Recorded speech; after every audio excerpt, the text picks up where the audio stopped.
Okay, today on the show, we have two black and white movies that you must check out.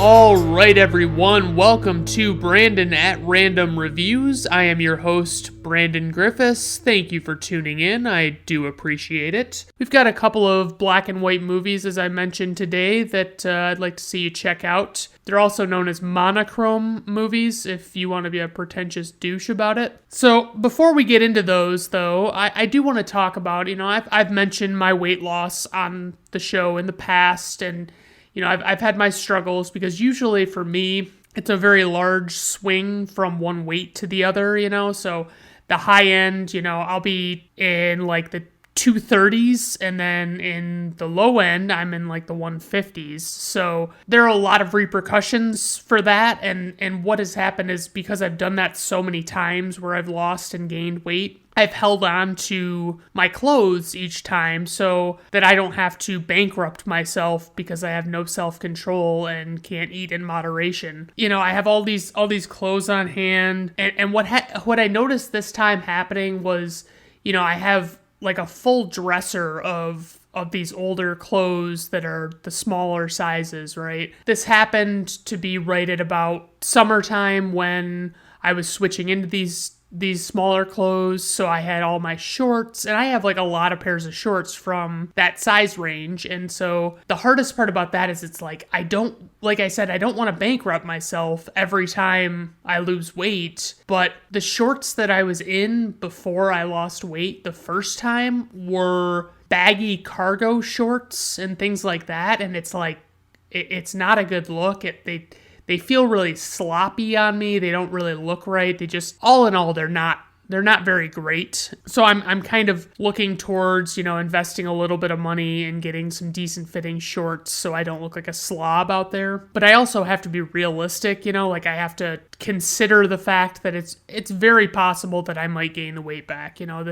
This time around, I think I'm doing a much better job of maintaining and not straying off course or anything, but it's like, holy shit, man, like, I can't pretend like it's not a possibility. And the other thing is, like, I don't know if any of you have noticed this, but like so many, I don't know about women, but like men's pants now, you cannot buy a pair of men's pants that aren't like elastic stretchy pants, like they're jeans, but they're made with this like elastic fabric that are made to stretch with your gain in weight or whatever, whatever it is. I mean, the problem is I want my pants to fit. If I buy a size 32, I want it to fit like that.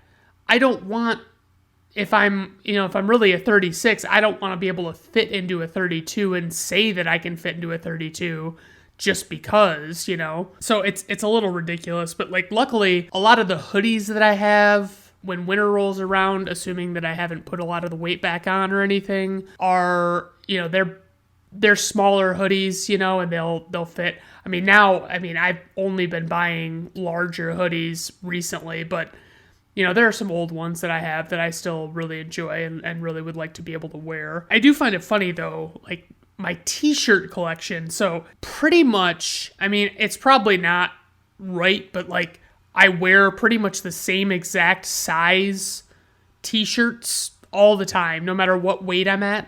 And once you swing up to that like 230s end, you probably should, if you're me, you should probably slip into an XL, but I still wear a large, and a lot of the collared shirts that I wear for work are, they're made like they're larger, so it's like I don't really need larger shirts for work. But it's nice because like t-shirts, I rotate through them. Like I end up getting rid of tons of them every year, because I wear them out and they're not very resilient, especially now. They're all really cheap and I don't feel too strongly about any of them. So, I can just move on. And I do kind of collect t-shirts, so that's kind of a thing. Luckily though, I can stow away t-shirts that are still in good shape, and I can go back to them whenever I want and rotate them back into my regular use. As I mentioned, I'm very weary about these movies that I'm talking about today. So we've got Young Frankenstein and we've got It's a Wonderful Life, okay? I was just thumbing through it and I realized that, I don't dare talk about my warm-up topics for any longer than a few minutes because I have so many fucking notes on these goddamn movies. What the fuck? But anyway, so I'll get right into it just in case it runs a little long. I know that your time is valuable and all that stuff. So we'll start with Young Frankenstein, which was released on December 15th, 1974. It was shot in black and white. It's kind of it's going to satirize the old monster movies of Universal from the 30s. And, that's the whole aim of the movie is to parody those movies. This was directed by Mel Brooks, who is a great comedic director. He has a lot of classics. He has a great sense of humor. I really love Mel Brooks. I can't get enough of him. His claim to fame, his original claim to fame was The Producers, which is a story about a couple of guys that figure out that if they can make a play that they know will flop, they can somehow make money off of it or whatever. And so, they try and make the worst play ever. That one's a solid one. I've seen that a couple of times. It's not as good as his later ones, but it's pretty solid. He made the movie Blazing Saddles, which is a Western comedy, and it's about a black guy who becomes sheriff of a frontier town, and it is just off the wall. So my grandpa was big on Westerns, right?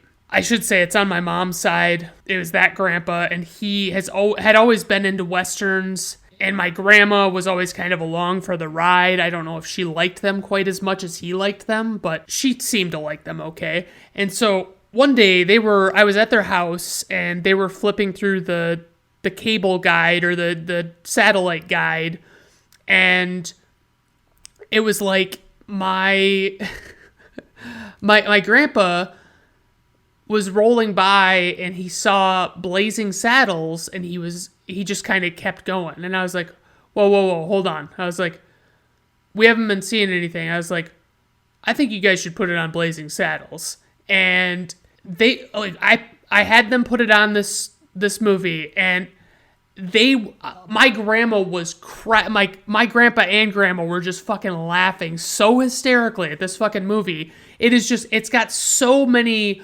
off the wall things going on in it. It's just too fucking funny. There's so many sight gags in Blazing Saddles. It's very well done. And it actually was released less than a year before Young Frankenstein. And so, some of the other movies that Mel Brooks has made are Spaceballs, which parodied the Star Wars movies, Robin Hood Men in Tights, which parodied, the Robin Hood movies, but most directly it took shots at the Kevin Costner Robin Hood Prince of Thieves movie. He also made a movie called Dracula Dead and Loving It, which had Leslie Nielsen as Dracula. And I remember liking that movie as a kid, but I can just about promise you that it would not be good to go back and revisit, so I won't. But some of his other ones that I've been meaning to see, but I can't get around to is Silent Movie, which obviously it's pretty obvious what it's parodying there because he's always parodying movies. High Anxiety, which is taking, it's taking all of the Hitchcock movies and kind of making fun of those. And then History of the World Part 1, which is it's kind of like the epic movies of the 50s and 60s, like the Ben-Hurs and things like that.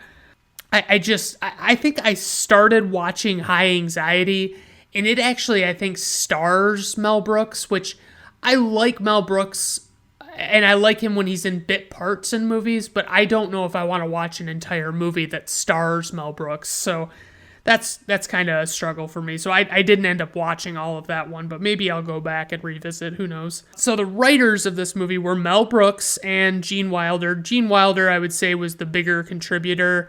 He was the one that was talking to Mel Brooks on the set of Blazing Saddles and kind of pitched the very high level idea of what it would be. And Mel Brooks just really enjoyed it. So the composer for this score on Young Frankenstein was a man named John Morris, and I didn't really see any standout movies that were like, movies that I would recognize his music from, but I would say that he did an excellent job of scoring this movie. It's a very well done score. It captures the essence of the monster movies that it's trying to evoke. It's very cool. Gene Wilder is the titular young Frankenstein. He is Frederick Frankenstein. He's the grandson of, I think it's Baron von Frankenstein. I don't know if is Baron von, is that a name or is that, I don't know. But anyway, he is the son of the Frankenstein that was originally known for reanimating a corpse and all that stuff. Something else you might know Gene Wilder from for sure is like Willy Wonka and the Chocolate Factory. He was also in that Mel Brooks movie, The Producers. He was in Blazing Saddles. A couple of movies of his that I've never seen that I know of his, his being in are like Silver Bullet and See No Evil, Hear No Evil. And if I'm not mistaken, I want to say See No Evil, Hear No Evil is about Richard Pryor and Gene Wilder playing like a blind guy and a deaf guy. And I've heard very mediocre things about that movie. It's nothing special. Madeline Kahn plays young Frankenstein's fiance in this movie, Elizabeth. She's in a ton of Mel Brooks movies, not all of them, but she's in a lot of them. I mean, she's a very talented actress. She was also in the movie, if you've never seen it, Paper Moon with Ryan O'Neal and Tatum O'Neal. I actually don't even honestly remember Madeline Kahn from that movie, but that movie is solid. Like, it's about a guy and a little girl that basically just are grifting and swindling people left and right, and it's fucking hilarious. I mean, it's a great movie. I think it won Best Picture. It's a very good one. Peter Boyle plays Frankenstein's monster in this movie. You probably know him most as the dad from Everybody Loves Raymond, and he was also in a very good episode of The X-Files. He played a character named Clyde Bruckman, who was like clairvoyant and could tell the way people were gonna die. He was in it. The sense of humor was wonderful. It was a great episode. I definitely recommend checking it out. Also in this movie is Terry Garr. She plays the character of Inga, who is, and I'm always confused by this because she's young Frankenstein's lab assistant. She plays Phoebe's mom on Friends, which is only like an episode or two, I think, and she was in the movie Tootsie, which I didn't really think was that great. I was kind of disappointed when I finally saw that. She was also in After Hours, which was a Martin Scorsese movie. I gotta say, I wasn't a big fan of that one either. I didn't think it was that great. Also, I'd be remiss if I didn't mention Marty Feldman plays Igor or Igor, depending on who you ask, and I don't know Marty Feldman from anything, but he is a fucking riot in this movie. He is like the funniest fucking guy, I swear to God. It's just, he has all of these winks to the camera and shit like that, and it's just fucking hysterical. Cloris Leachman is also in this movie. She is a character named Frau Blucher. Every time they say her name in the movie, the horses go crazy and neigh and whatever, and it's always fucking funny. She's in a bunch of different movies and TV shows. It just depends. I think she was the grandma in Malcolm in the Middle. There's a ton of shit that she's been in. Okay, so to kind of distill this plot for you, this is what I wrote. This is how I put it in my notes, and I think it actually is pretty decent. I said, in a parody of classic horror films, Frankenstein's grandson, who is constantly trying to distance himself from his grandfather's reputation, inherits the castle where it all began and must face urges to follow in his grandfather's footsteps. That's the best way I can put it. I mean, there's a lot of great parts, but as I mentioned, the use of black and white is major in this movie. I mean, this movie wouldn't work if it wasn't in black and white and made to seem like the horror movies it's trying to pretend to be. They also use like the short form opening credits to the for the beginning of the movie, because it's the way the old horror movies would have been. And so we get an opening scene in a classroom, and it's basically like this guy comes to see young Frankenstein to basically tell him he's been willed this castle, that was his grandfather's. So this, the story of the movie is proceeding, it all stems from that. It's like, young Frankenstein goes, he's got to say goodbye to his fiance, and he's got to go and just kind of see what he's inherited. You know what I mean? It's almost like this, he's instinctively flocking to this castle, and he's still very much insisting, like it's like a thing throughout the movie where he's correcting people who call him Dr. Frankenstein, and he insists that his name is pronounced Frankenstein. Things like that, just fucking top notch. So he makes this trip out to Transylvania. He meets all of these characters along the way. He meets Igor, I'll call him Igor because that's what he's generally called throughout the movie. He meets Igor. He meets Inga. And it's weird because Inga is his assistant and Igor is like also his assistant, but not really. I don't know what you would call him. I mean, he's just like a hand or something, So throughout this movie, there are just a ton of these like super deadpan moments of just being serious while the silliest fucking shit is going on, and it cracks me up to no end. I love the deadpan stuff. If anybody that knows me knows that I have this, this deadpan sense of humor, and that's the way I evoke comedy. Well, if I evoke comedy, that's what I'll do. He obviously, I mean, I'm not giving anything away here. That this is not a movie if he doesn't give in and start trying to do what his grandfather had started trying to do, and he gets into it. And they actually, like, especially like for this movie, Mel Brooks actually like tracked down the guy who owned the original equipment used in the scenes from the original Frankenstein movie, and that's I need to mention that is based on the Mary Shelley novel. So Mel Brooks got the actual set pieces to set this up, and so it was very cool because then it's like it's very real. It's almost like it actually is like a sequel to one of the movies. He goes through the whole process. He's reading his grandfather's books.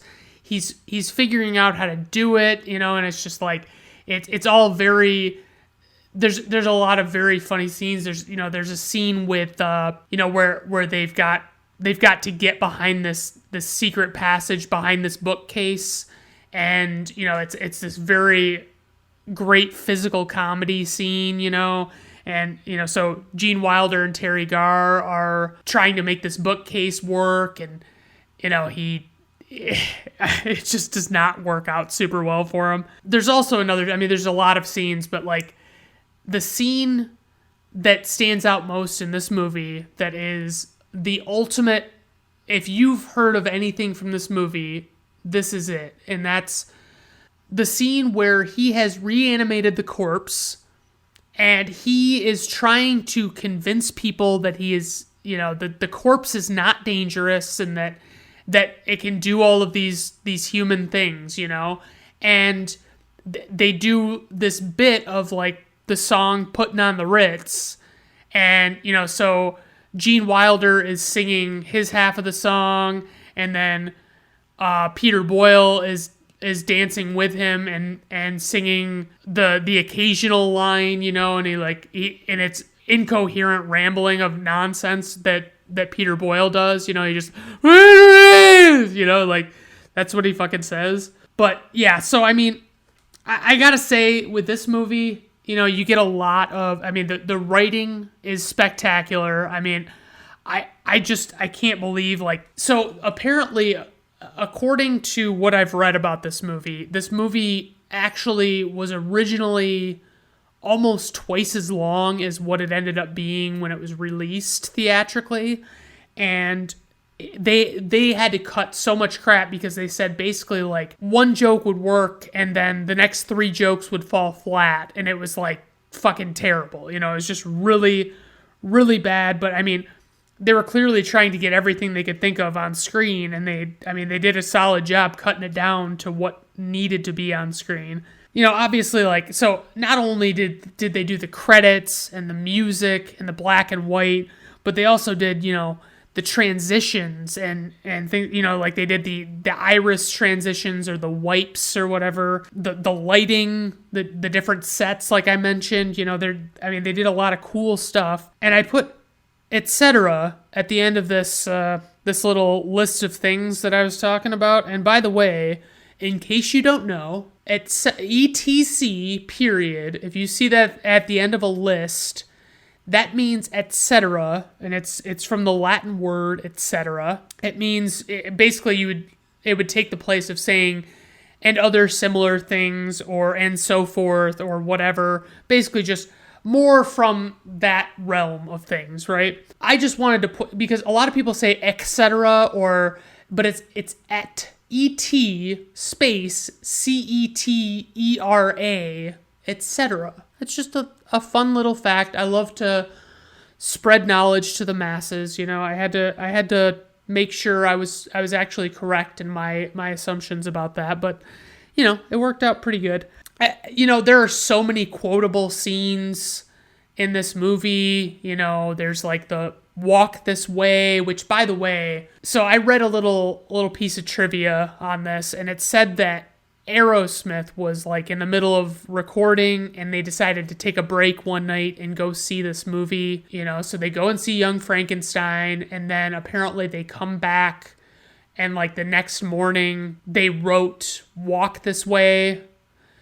And I read it and I'm I feel like that's something that somebody might have made up, but I didn't dig into it too much. It sounded like it was made up, but what can you do? I don't know. I don't remember when, the song Walk This Way was released by Aerosmith, so it could very well have been, in line with that and made sense. So one of my biggest issues with this movie, and, I love this movie to pieces. It's so great, and I watch it every Halloween, I should say around Halloween time, and I really enjoy it, but I cannot get people to watch it. You know what I mean? I've got a friend that loves Mel Brooks movies, loves them, and he's never gotten around to seeing it. He never has, and it's I think that a lot of people, especially in my age range and younger, are not big fans of the black and white. They don't care for black and white movies because, color it's so vibrant, it's so amazing to look at, you know what I mean? So it's yeah, I guess it makes sense that you want to have that color there, but you're missing out on so many great movies. If you live like that, you've got to understand there are great black and white movies out there, okay? So obviously, as I said, Gene Wilder was talking about this on the set of Blazing Saddles, and basically as he started talking about it, Mel Brooks said, "Oh God, we don't need another Frankenstein movie. There's already 4 of them or whatever." And Gene Wilder kind of posed this idea to him, yeah, but what if he was sick of it? He didn't like any of it and he didn't want anything to do with it. And Mel Brooks was Now that could be funny. Mel Brooks almost actually cut the putting on the Ritz scene, or didn't even shoot it, because he thought it was going to be too silly. And I mean, it stands out. Like I said, it is like the scene that you know from this movie, if you know any scene from it. Gene Hackman is in this movie, and he has about 4 minutes worth of screen time. He plays a old blind man, and he actually did this film for free, and he knew Gene Wilder. Apparently all the Genes just get together and hang out, and so Gene Hackman did this movie for free because he wanted to try comedy, and that was it. He did an amazing job. He was very humorous, and like apparently one of his lines that got the most laughs was actually ad-libbed, which is always awesome to hear. There's another scene that Cloris Leachman ad-libbed, Frau Blucher. She ad-libbed a scene where the doctor Dr. Frankenstein is going to bed. She starts offering him beverages to help him go to sleep. And she just starts naming one thing after another and coming back with more ideas of what he could drink, and he's like, no, really, I'm fine. One thing I did find funny about it, because like only friends could act like this towards each other, but like Gene Wilder told Mel Brooks that if he was going to make this movie, that he did not want Mel Brooks to be featured in it as an actor, because Mel Brooks has this tendency, as Gene Wilder said, to like break the fourth wall and to wink at the camera and make in-jokes and stuff, without even trying to. So it was like, Gene Wilder said, I will make this movie with you if you promise not to be truly in it, which he is on screen at one point, but like not in any major capacity. So it's kind of, I'm glad that he honored his wishes, because I think this movie works without Mel Brooks being on screen and just being the director. The Walk This Way thing was mentioned in the movie History of the World Part 1, which they never made a Part 2, by the way.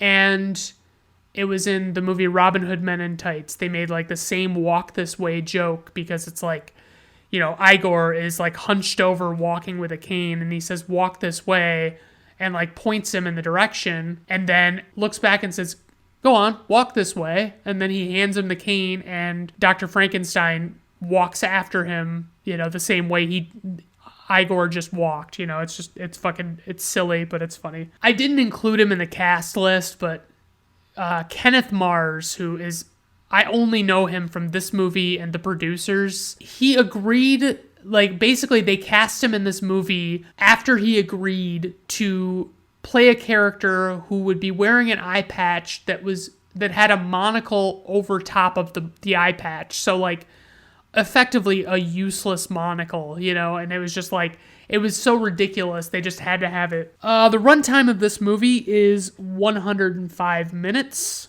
Budget is $2.78 million, which actually that was a point of contention between, what studio they ended up agreeing to do the movie with, because, they wanted a certain budget, and they ended up getting it, I think, from 20th Century Fox. So that worked out well for them. Worldwide gross to date is $86.2 million. The IMDb rating is a solid 8.0 out of 10, and that is classic territory, as I've mentioned in the past. The Rotten Tomatoes critics score is 94%, and the audience score on Rotten Tomatoes is 92%. My own personal rating, this is one of my favorite comedies of all time, 5 out of 5. I know I mostly talk about good movies or movies that I like, and I understand where you're coming from if that annoys you, because you want something different. You know what I mean? You want to hear a little bit of cool stuff, about some other movies, and I'll admit I do get more fired up sometimes about the movies I don't like, but I'll get there. It's just there are certain movies I really want to make sure I cover on this podcast. That being said, and as I mentioned, this this list of notes is quite long, so I'm going to push on through to the next movie, which is It's a Wonderful Life, which is possibly my favorite movie ever. Ever. And it was released on December 20th, 1946. It was directed by Frank Capra, who I was actually surprised. I was under the impression, for some reason, that I thought I had seen that he had directed more notable movies, but apparently not. He directed It Happened One Night, which was pretty good. Mr. Deeds Goes to Town was pretty solid. Mr. Smith Goes to Washington, very memorable, very good movie. There are a couple of movies of his that, for one, You Can't Take It With You was one he won Best Picture for. But the other one I've mentioned on this podcast before, I think, and it's called Arsenic and Old Lace, and it's just terrible and unwatchable. Like, I fucking hate it. This was based on a book. It was by Philip Van Doren Stern. It's called The Greatest Gift, which is a good title for the story. I don't know if I prefer it to It's a Wonderful Life, but I just found out when I was doing the research for this movie, I found out for the first time that it was based on this book. And this guy, the story of this guy getting this book made is such a fucking sad tale. Like, he basically couldn't get any publishers to publish it, and he ended up sending it out to like 200 family members at Christmas time. And I'm glad that it finally like worked out for him, but it's like, holy shit, man, that's too bad. Like, I hate to hear when, people have a good story and, the people that they try and get to buy it won't buy in, The composer for this movie is named Dmitri Tiomkin, I believe is how you pronounce his name. He did The Guns of Navarone, which I've heard of, High Noon, which I've seen with Gary Cooper, Giant, which has Elizabeth Taylor and James Dean, and I can't remember who else, but I can't remember who the other guy is. But anyway, maybe it's like Rock Hudson or some fucking thing. But anyway, Giant, I couldn't even fucking finish. It was like over 3 hours long, and it was like fucking boring as shit, man. Anyway, Red River, it seems like I had heard of that one. He also did Mr. Smith Goes to Washington, which is another Frank Capra movie. And then he did a handful of Alfred Hitchcock movies, which I'm a big fan of. He did Dial M for Murder. He did I Confess. And he did Strangers on a Train. All very solid Alfred Hitchcock movies. He had a lot of like early scores, but they weren't super memorable movies. They didn't stand out, so I won't get into those. Now, James Stewart plays the lead role in this movie. He plays George Bailey. And this movie is not just like he's the lead character. It's like everything to fucking do with George Bailey's life. Like, holy shit. James Stewart, also known as Jimmy Stewart. I will probably be referring to him as Jimmy Stewart throughout this, but he was in Mr. Smith Goes to Washington, another Frank Capra movie. The Shop Around the Corner, which eventually got remade into the movie You've Got Mail with Tom Hanks and Meg Ryan. The Philadelphia Story, which is one of my favorite movies ever. It's got Katharine Hepburn, Cary Grant, and him. Rear Window, one of my favorite movies, even more so than The Philadelphia Story. He was in Rope, which is an Alfred Hitchcock movie. It's a very interesting, cool movie. Harvey, where he plays an alcoholic. Vertigo, which is another Alfred Hitchcock movie.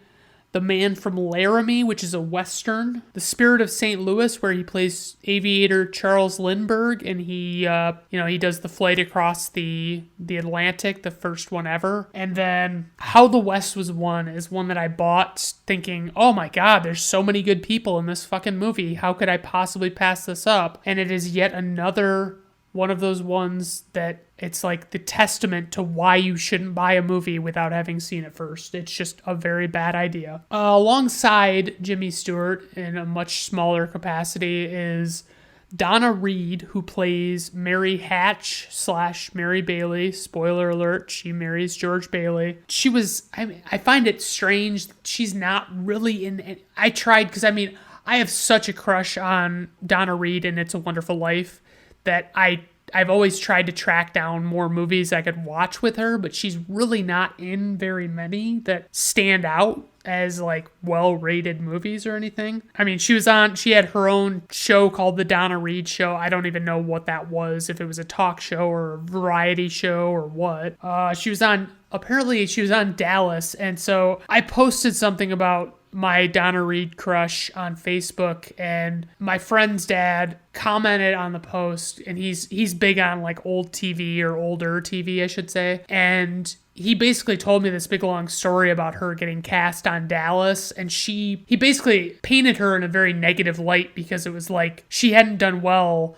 And what it was is like the backstory was Donna Reed was cast to replace a cast member that had been on the show for a very long time, and they just shoehorned Donna Reed into the role, and it was basically like it didn't go well, and they ended up bringing the other lady back or whatever. But it's like, yeah, I'm not holding that against Donna Reed. I mean, she's playing a well-known character on a very popular TV show, whatever. And then you've got Thomas Mitchell, who is he plays Uncle Billy, and the reason why I picked him, I mean, he's a pivotal character in this story, but he is also somebody I've actually seen in a couple of other old movies.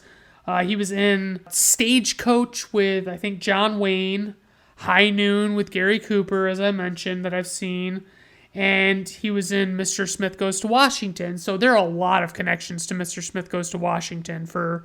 you got Frank Capra, you got Jimmy Stewart, you got Thomas Mitchell, you got the composer that I cannot for the life of me remember the name of, Dmitri Tiomkin. There we go. Okay, so the basic plot synopsis here. Now, stay with me. It's kind of rough because they would never make a movie like this nowadays. So George Bailey basically grows up doing what's right and helping other people, or saving the lives of people around him.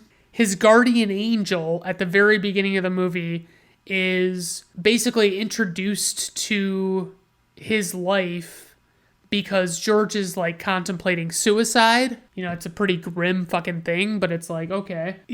So basically this movie is, for the most part, like for the first half of the movie or more, it is just this guardian angel with these two other angels getting to know George Bailey and like learning about the things that he's done in his life and all the changes that have happened in the world or the world around him because of what he's done. And I mean, everything is for the better. You know what I mean? He's helped out numerous. He saved his brother's life. He prevented his boss when he was a little kid. He prevented his boss from accidentally poisoning somebody from a pharmacy. So I mean, he basically.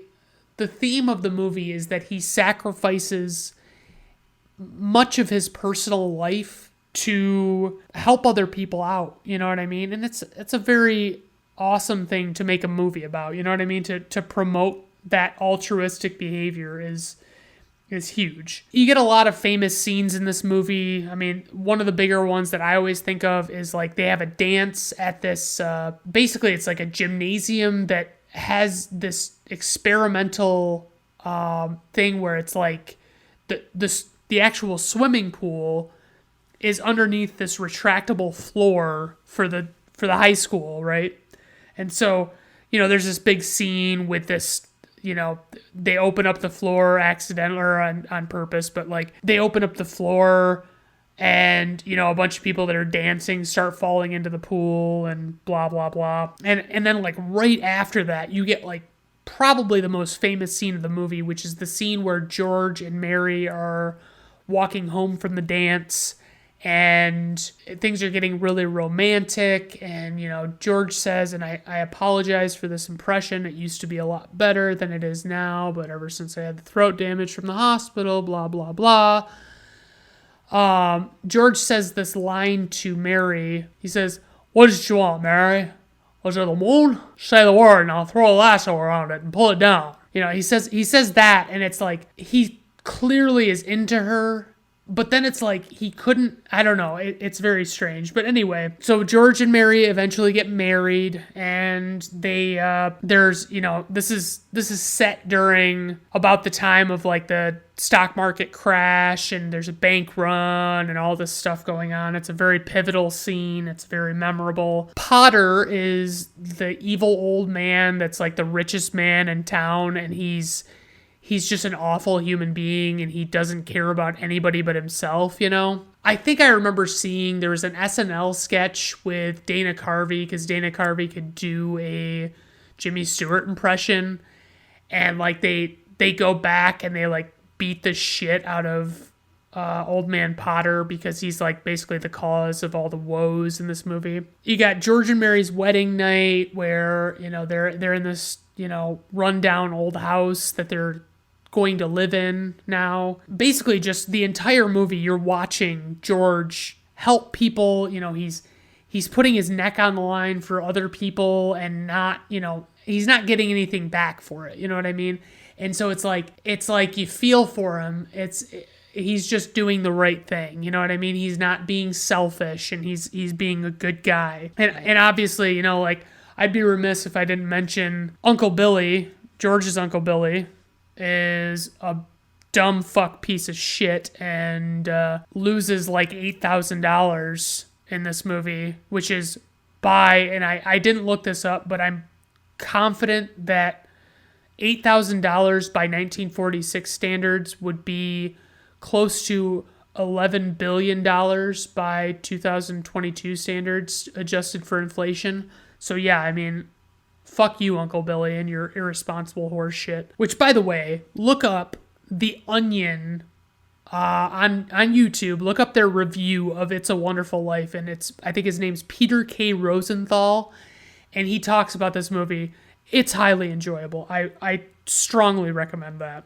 I would say, something's always off about the acting in older, like, black and white movies, or even just older movies in general, and I don't get it coming through as much here. I think a lot of the acting is fucking amazing. It's great acting. Everybody does a great job. It is what it is. It's some of the stuff that you see in this movie is of its time, and that's the way it is. What can you do? I also put Jimmy Stewart's all-American ridiculous voice, and I love Jimmy Stewart. I really do. I mean, my aunt was telling me she couldn't stand to watch this movie because she can't stand his voice, and I'm like, get the fuck out of here. I don't want to hear another fucking word out of your mouth. Another element of praise is Donna Reed being someone you could see falling hard for, and George just kind of acts like he's settling like a pimp.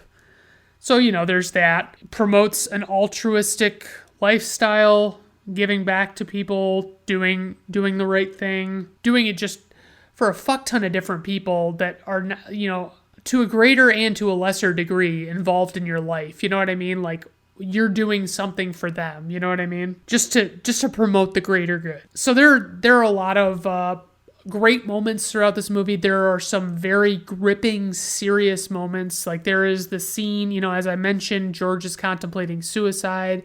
He's very afraid that he's going to go to jail because his uncle has lost this money. He's on this bridge, and you're like, fucking man, like, you're feeling for him. It's kind of rough. I mean, just to think about. My only major criticism of this film is that Jimmy Stewart was pushing 40 years old, and he portrays his freshly graduated high school self in this movie. So, probably like 20 years older than what he actually was, which I was really surprised to see he was actually like almost 40, because I knew he was older, but I didn't think he was that much older. I thought it was maybe just like he just seemed like an older guy all the time. I guess one note I would like to make that I also learned in the research of this little movie here is apparently Frank Capra, the director, was kind of a monster to work with, and he had a falling out with like a lot of the writers and the composer, and just overall people were not impressed with him as a person. So some factoids, I always try and throw some factoids out there. Dalton Trumbo, who is a notable writer from the 40s, 50s, and 60s, and or at least if I remember right, there was a biopic based on his life that starred Bryan Cranston. And basically this guy got blacklisted. You know, he was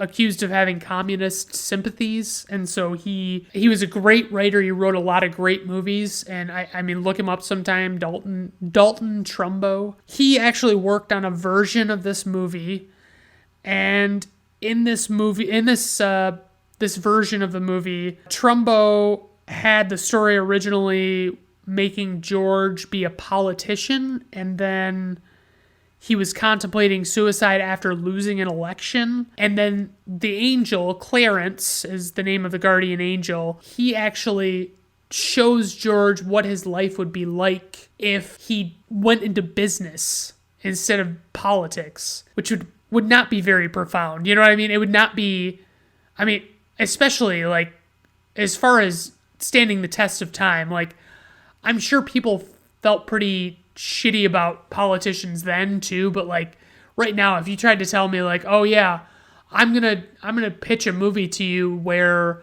the lead character is a politician and they're contemplating suicide, and the way that we convince you that their life is worth living is by showing you what it would have been like if they would have become a business person, like get the fuck out of here. So the actual way that, you know, like, so Clarence comes, and, you know, the way they do it is they show George Bailey what his life would have been like without him having been in it, you know? So if he had never been born is essentially what the concept of the movie is how we're going to show George Bailey how much of an impact he's had, right? Another actor, an actor that I really enjoy that was considered for the role of George Bailey was Henry Fonda. And honestly, he could have been great in the role. And I mean, shit, some people might have even liked it better, but I fucking love Jimmy Stewart, so I'm sorry, I can't. Vincent Price, who is a noted horror movie star, was considered for the role of Potter.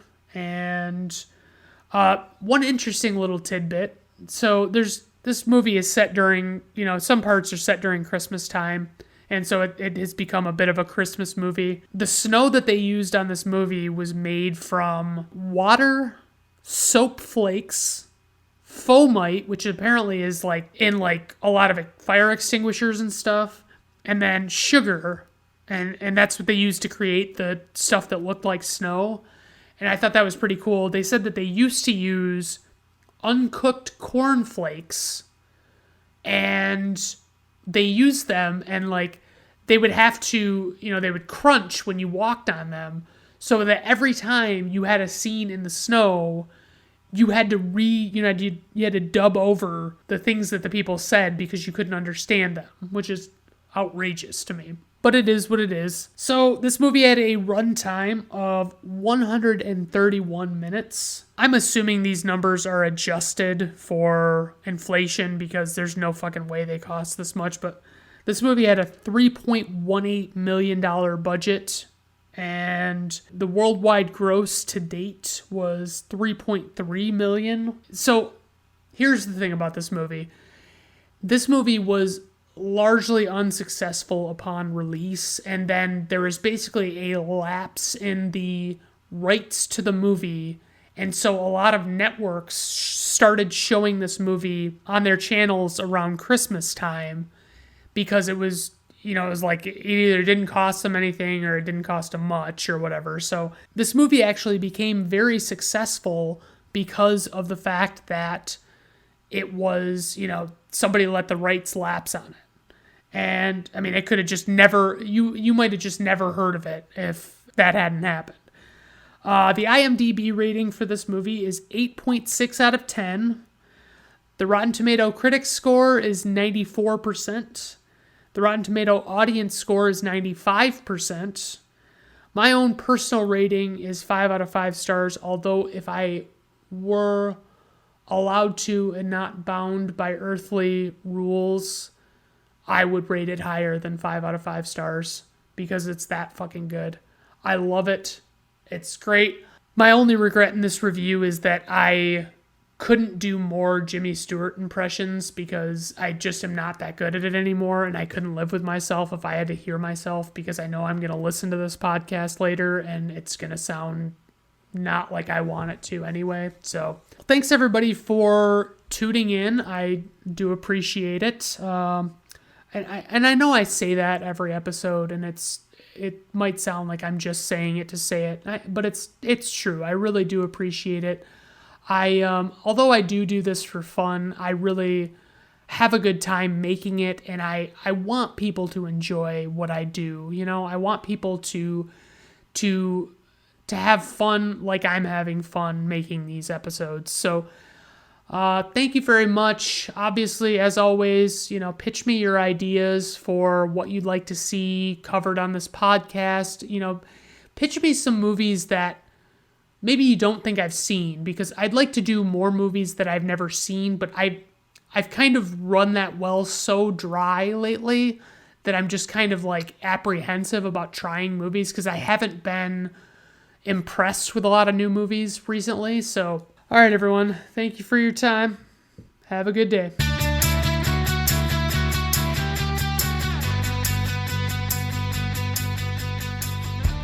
Brandon at Random Reviews is performed, written, directed, produced, and edited by Brandon Griffiths. Background audio is credited to Clankfield from freesound.org. Please look for the link in the episode description. Theme music is performed by Augusto Diniz from Fiverr.